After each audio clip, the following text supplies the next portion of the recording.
মৰমৰ ছাত্ৰ-ছাত্ৰীসকল class YouTube channel তোমালোক সকলোকে স্বাগতম জনাইছোঁ।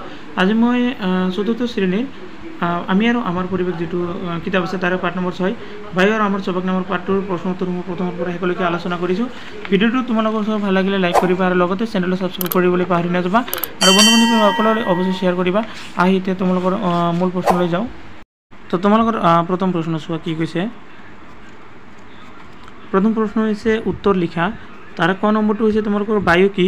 তো উত্তর লিখিবা যে বায়ু এবিধ গেছীয় মিশ্র পদার্থ। তার বায়ুত বিভিন্ন ধরনের গেছ থাকে ধূলি যেনে অক্সিজেন, নাইট্রোজেন, কার্বন ডাই অক্সাইড আৰু বিভিন্ন ধৰণৰ জলীয় বাষ্প গেছীয় পদাৰ্থ এইবোৰ বায়ুত থাকে। খ নম্বৰটো হৈছে জুই জ্বলাত সহায় কৰা গেছবিধৰ নাম কি।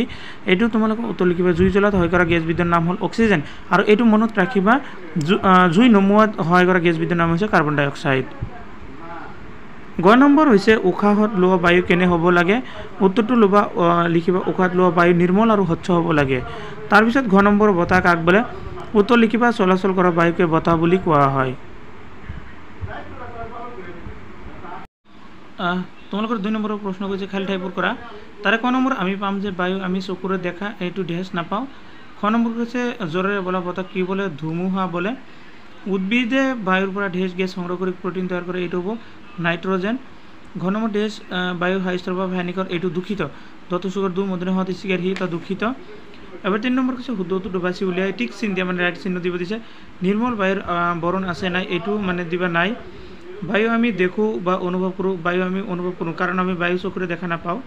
গ নম্বৰ কৈছে জীয়াই থাকিবলৈ সকলো প্ৰাণী আৰু উদ্ভিদক বায়ু লাগে নালাগে এইটো বায়ু লাগে। গ নম্বৰ হৈছে প্ৰদূষিত বায়ুৰ স্বাস্থ্যৰ বাবে হানিকাৰক হয় নহয় এইটো হয় বুলি লিখিবা। তাৰপিছত বাকী প্ৰশ্নখিনি দি আছোঁ ৰ'বা। তো তোমালোকে 4 নম্বৰত দিয়া আছে বায়ুৰ 4টা ব্যৱহাৰৰ বিষয়ে লিখা। তাৰমানে তোমালোকে বায়ু কি কি কামত ব্যৱহাৰ কৰা সেই বিষয়ে লিখিব দিছে। তো তুমি এনেকৈ লিখিবা বায়ু আমি বিভিন্ন কামত ব্যৱহাৰ কৰোঁ যেনে 1 নম্বৰত কৈছে উশাহ ল'বলৈ আমি বায়ু ব্যৱহাৰ কৰোঁ এইটো জানা। 2 নম্বৰত বেলুনত আমি বায়ু ভৰাওঁ মানে বেলুনতো বায়ু লাগে। 3 নম্বৰ চাইকেল ৰিক্সা গাড়ী আদি চকাতো বায়ু ভৰোৱা হয় মানে যিকোনো ধৰণৰ গাড়ী মানে চকাতে কি লাগে বায়ু লাগে।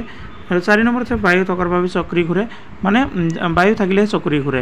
এইকেইটা ব্যৱহাৰ তোমালোকে লিখিবা। আৰু 5 নম্বৰ হৈছে কি কৈছে দূষিত বায়ুৰ পৰা হ'ব পৰা 3টা বেমাৰৰ নাম লিখা। উত্তৰটো লিখিবা যে দূষিত বায়ুৰ পৰা হ'ব পৰা 3টা বেমাৰ হ'ল এলাৰ্জি চৰ্দি কাহ জ্বৰ। তাৰপিছত খ নম্বৰ দিছে বায়ু প্ৰদূষণ ৰোধ কৰাৰ 4টা উপায় লিখা।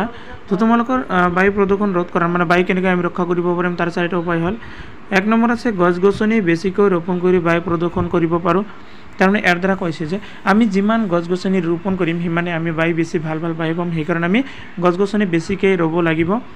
2 নম্বৰ গাড়ী মটৰ কমকৈ ব্যৱহাৰ কৰি বায়ু প্ৰদূষণ ৰোধ কৰিব পৰা যায়। এইকাৰণে কোৱা হৈছে কাৰণ তোমালোকে পাই আহিছা যে গাড়ী মটৰৰ পৰা ওলোৱা ধোঁৱাৰ দ্বাৰা কি হয় বায়ু প্ৰদূষণ হয়। সেইকাৰণে আমি যিমান সম্ভৱ কম গাড়ী ব্যৱহাৰ কৰিম সিমান বায়ু ৰোধ হ'ব। 3 নম্বৰ মৰা জীৱ জন্তু আদি গাঁতত পুতি বায়ু প্ৰদূষণ ৰোধ কৰিব পাৰি।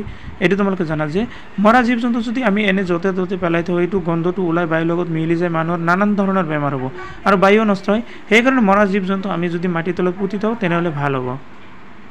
5 নম্বৰ কল কাৰখানাৰ পৰা ওলোৱা দূষিত পদাৰ্থবোৰ নিয়ন্ত্ৰণৰ উপযুক্ত ব্যৱস্থা গ্ৰহণ কৰি বায়ু প্ৰদূষণ কমাব পাৰি। এইটো তোমালোকে জানা কল কাৰখানাৰ পৰা ওলোৱা যিমান ধোঁৱা আছে খুব বেয়া গন্ধ হয়। গতিকে এইবোৰ ধোঁৱা যদি আমি কমকৈ মানে ওলোৱাৰ চেষ্টা কৰোঁ তেনেহ'লে বায়ুটো আমি ৰক্ষা কৰিব পাৰিম। এবাৰ গ নম্বৰ পাৰ্থক্য লিখিব দিছে ধুমুহা আৰু ফিৰফিৰিয়া বতাহ। তোমালোকে জানাই ধুমুহা মানে কি যেতিয়া কোনো এজাক বতাহ জোৰেৰে বলে আৰু গছ গছনিৰ লগতে ঘৰ দুৱাৰ ক্ষতিদায়ক হয় সেইবোৰক ধুমুহা বোলে। মানে খুব জোৰেৰে বতাহ বলিলে যেতিয়া ঘৰ দুৱাৰ ভাঙি যায় গছ গছনি ভাঙি উভালি পৰে তাকে ধুমুহা বোলে। এবাৰ ফিৰফিৰিয়া বতাহ কি যেতিয়া কোনো এজাক বতাহ লাহে লাহে বলি কাৰো ক্ষতি নকৰে সেইবোৰ বতাহ ফিৰফিৰিয়া বতাহ বোলে। মানে লাহে লাহে বহা বতাহবোৰক ফিৰফিৰিয়া বতাহ বুলি কোৱা হয়। এবাৰ তোমালোকৰ 5 নম্বৰ প্ৰশ্ন 5 নম্বৰ নহয় এবাৰ 6 নম্বৰ হ'ব। 6 নম্বৰ কি কৈছে পানীত মাটিৰ চপৰা এটা পেলাই দিলে বুৰবুৰণি হঠাতে কিয় হয়। এইটো চোৱা পানীৰ মাটিৰ চপৰা এটা পেলাই দিলে বুৰবুৰণি কাৰণ মাটিৰ চপৰাৰ ভিতৰত সোমাই থকা বায়ুখিনি ওলাই আহে আৰু সেই পানীৰে পূৰ হয়। তাৰমানে মাটিৰ দল এটা যদি মানে পানীত পেলাই দিয়া হয় তাৰ ভিতৰত থকা বায়ুখিনি বুৰবুৰ কৰি ওলাই আহে আৰু সেই বায়ু থকা ঠাইত পানী ভৰ্তি হয়। তো আজিৰ ভিডিঅ' এইখিনিলৈকে আৰু ভিডিঅ'টো সম্পূৰ্ণ কৰিছে আৰু তোমালোকক আটাইসকলক ধন্যবাদ জনাইছোঁ।